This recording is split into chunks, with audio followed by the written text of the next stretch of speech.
Hello, everyone at the Living Data Conference in Colombia. My name is Laura Tilley and I am a project coordinator at CETAF, which is the Consortium of European Taxonomic Facilities. And today I'm going to briefly present the DiSSCo Specialisation Tool for European biodiversity collection data. So my talk will cover the vision of the specialisation tool and its technical components, such as the data coverage standards, and also the type of data it will provide to DiSSCo services and external services, the added value and the current and future development of this tool. So with regards to the vision and objectives, so the idea or the vision is to create an online platform integrated into the CETAF website to present structured data on European institutions and their collections, facilities, training and research focus, and to develop a user-friendly mechanism for data submission and to enable data discoverability for a user-friendly interface for searching for different types of data, and also to visually show the data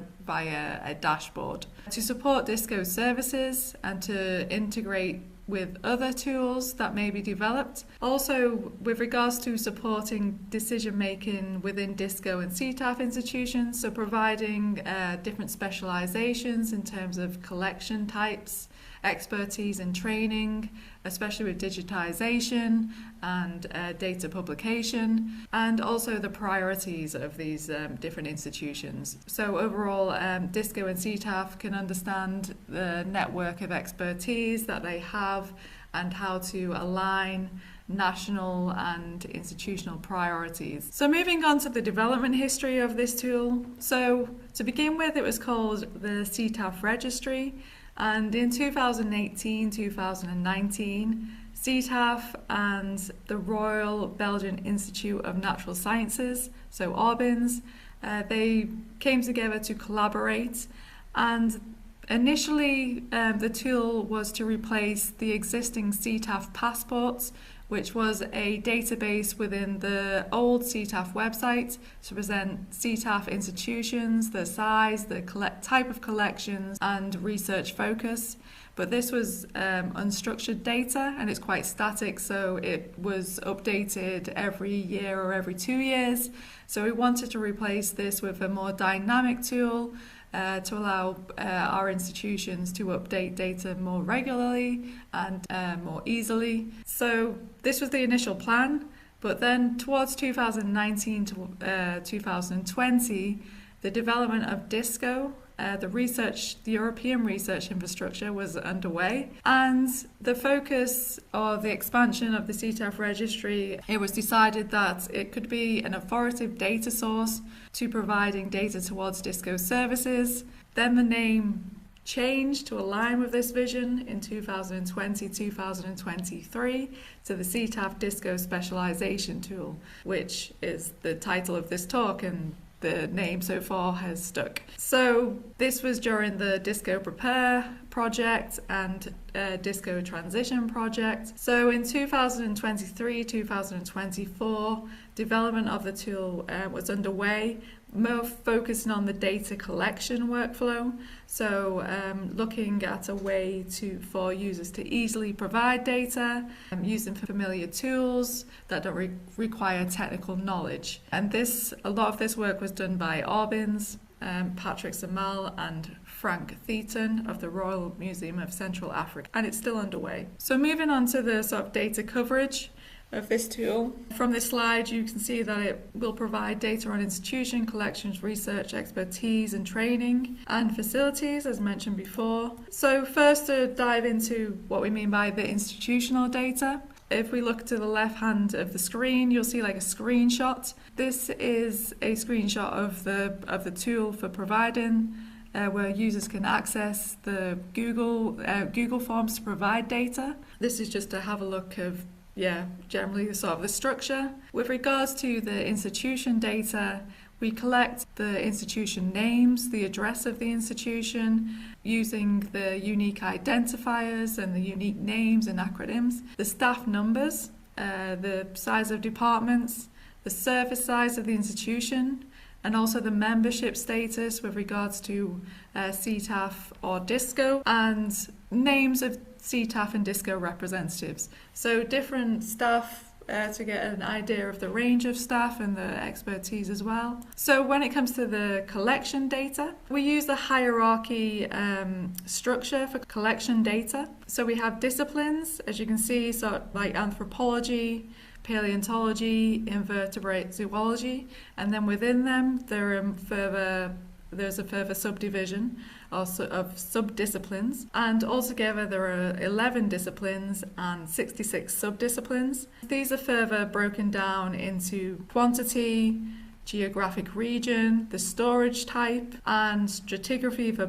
paleontology, and also the level of digitization described through the standard, the minimum information about digitized specimen, which is currently under development. So other data that the tool will collect and showcase is facilities, so information on scientific equipment such as digitization tools and microscopes, laboratory equipment, etc. Training data, so information on what the training specialisation is of the institution and the teaching level. The research scope and expertise, so this is referring to the research focus and its of the institution and the strengths. With regard to the data standards, so how this data is structured, the tool uses a number of already community standards, so things that are familiar within the community and have been developed by the natural history collection community. What is used is the One World Collection, which was developed by the Smithsonian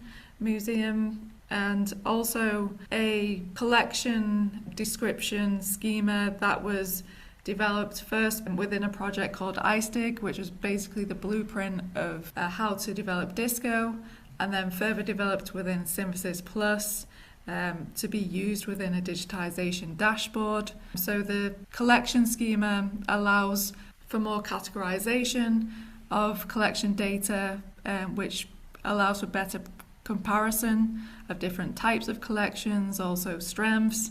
So you can see the specialization across different museums in the same way, so it's sort of a harmonized way of analyzing and showing data. In terms of the data model, we try and align as much as possible and do to Latimer Core, and also for collection identifiers we use the GRSciColl collection identifiers, and as I mentioned before, MIDS, which is still under development for describing the level of digitization. So with regards to the technical components, I will go through this briefly because I'm not an IT person and I didn't develop this back end of how the specialization tool works. But to describe briefly, so at the top left-hand side, this is the interface where users or institutions can click and provide data on different topics such as your collections, your research. This is done through Google Forms and Google Sheets, which are structured clearly.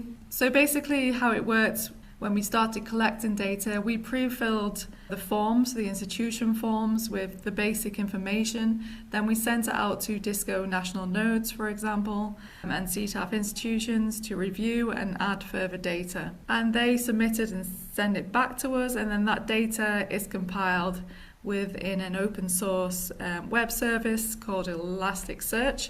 The Elasticsearch then presents the data, structures the data, and it's presented through the CETAF website and pushed to DiSSCo services such as ELViS. So this is a very high level description of how it works. This is another diagram. The purpose of this is just to show sort of the mechanism of how we also pull data from external services such as GRSciColl, because of course we do not want to create a duplication of data entry. So we want to try and align with these different institutions and develop web services and align to the data models so that we can push data to those systems, but also pull data within the CETAF Specialisation Tool and pre-fill forms of data so that the institutions can review and then fill in any missing data. So we want to create a system where there's no duplication, where you have to fill in data in one platform and then the other platform. So now there's sort of an overview of the data provision, mostly to the DiSSCo services and also to GRSciColl of how we align. I've just described some of this. But with regards to DiSSCo services, the idea is that the CETAF DiSSCo Specialisation Tool will provide data to ELViS, which is the European Loans and Visit System.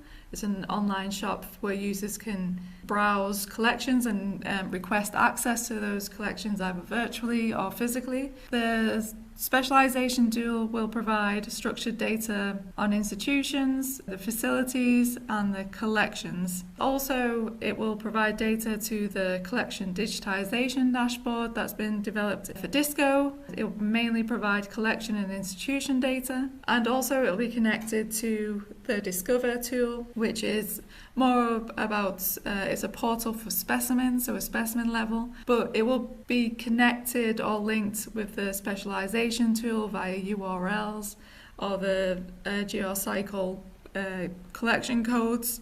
So basically, you can look for a specimen in the Discover tool, but then you can click on a URL that will take you to the collection level within the specialization tool, so you get an overall picture of where that specimen sits within the collection of the institution. We want to connect with external services such as Index Herbaria and GRSciColl, and also other tools that may come out of current projects such as the Tetris EU-funded project. And we are working very closely with GRSciColl to harmonise the data model and the workflows for sharing data. So finally, the added value of the CETAF DiSSCo Specialisation Plan. So the added value that it provides hierarchical structured data. So this allows for more harmonised comparison of institutions and their collections, and to get a better overview, and you can create more visual graphics of this data because it's in a structured, categorised presentation. The data model will be harmonised with the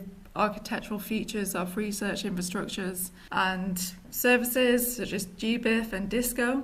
So this is like the Latimer Core data model. It provides an easy data provision mechanism using familiar tools such as Google Forms, Google Sheets, which is handy for non-technical users. So you don't need an IT developer to download how to provide data. Also, it will be maintained by the CETAF Secretariat, which allows it to be reliable because we are a community of natural history institutions. We will prompt the updating of data on a regular basis and check the reliability of the data using different web services. Also, we want to streamline the aggregation of information for different purposes. So, for example, different types of data go into different services, and then aggregating information in a way that is useful for decision making via dashboards and other visual graphical methods. The final added value, it's flexible, so the data model can be expanded and other types of data can be integrated into it. We can align with different research or data needs of the European institution networks, so within CETAF and DiSSCo. The current and future development of the tool is ongoing. We are working closely with RBINS, CETAF that is, and also the DiSSCo Fed, which is the DiSSCo Flanders Consortium or node. We are working with them, or will continue to work with them, to collect the data from their institutions.